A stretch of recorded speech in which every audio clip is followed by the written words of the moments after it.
Welcome to the fourth episode in the Worth a Mix series, where we look at the best recipes from the community so you know what's worth a mix. Today's episode will be on Apple Sours by Leon from over at VHM, or the Vaping Home Mixers, over a great Facebook group that you should definitely check out. Remember, I'll include all the links you'll need in the description below. The flavour profile for this is based on the famous Apple Sours drink. I'm definitely going to enjoy making this video because I do have a little bottle next to me.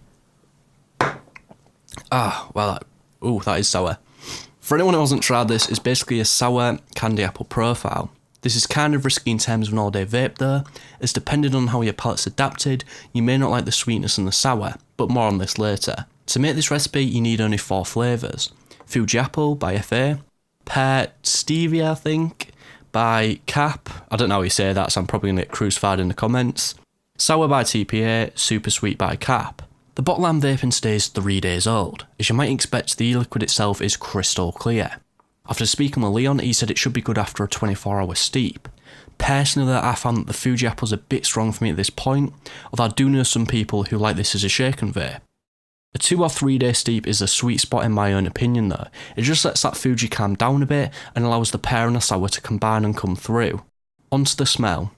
First, the Fuji Apple is very potent, as you might expect. It's the main flavour. The Cap pear tends to lend this subtle depth to the smell though, as if giving it a lot more substance. Does it smell like the actual sours?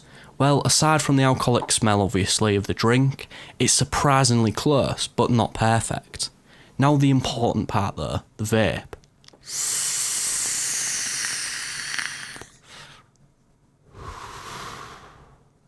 Inhaling, I get a reserved, sweetened candy apple flavour.